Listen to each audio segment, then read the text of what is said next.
Okay, and our last topic is the click to pay option. So again, what we've seen so far, we are actually taking credit card or bank information and entering it into Acumatica so that it's stored here and at the processing center, but it can be reused in Acumatica. Sometimes customers don't want to give you all that information, right? They want to be able to enter it themselves. So click to pay gives us that capability. So what we would do, and this can be done from a sales order or from an invoice in Acumatica, the same basic concept. So we are going to go into an unpaid invoice, and here I have this 9547. And this invoice was actually sent on a schedule as well, was emailed out to the customer. And so now I'm going to take the customer cap and put it on. So here is the invoice 9547 that was emailed to the customer, and they get a copy of that PDF as well as an email, and they have this link that says pay now. So what that does is takes them to the APS click to pay portal.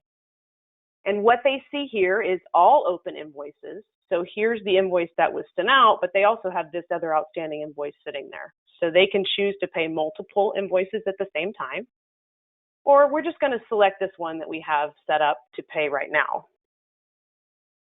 Okay, so we've selected our 2,385. You can see the customer will see a snapshot of what that invoice looks like also over here to the right, and depending on which one you select, so I can select either. We're going to go ahead and just pay the 2,385 and hit pay selected, and then they get a pop-up box that says, okay, I'm going to pay this amount. Do you want to enter credit card or ACH information? So in this case, I'm going to do credit card and hit pay now. And so this brings up a similar screen to what we saw earlier in the portal where they would enter their information. This can be anybody. And the card number and an expiration. We'll just put here. So again, I'm not receiving any information. Sorry, not me. Your company is not receiving any information in Acumatica on this.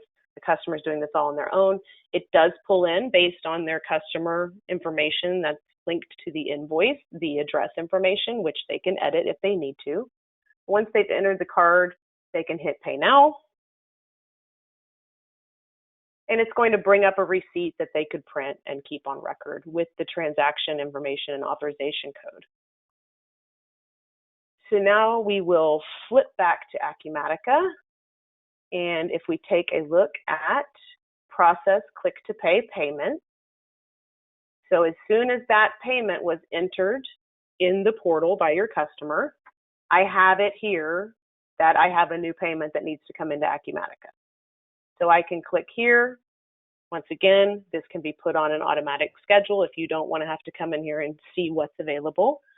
Most of our customers will just put this on a schedule where it automatically brings in the payment and completes it.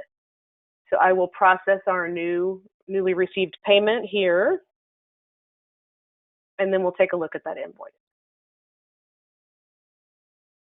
So if we go back to our AR invoice, it's now closed.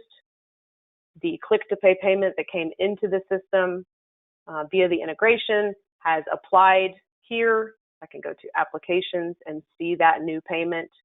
I can see that the click to pay has brought back the APS transaction number as well to be used to verify which one it was coming out of APS.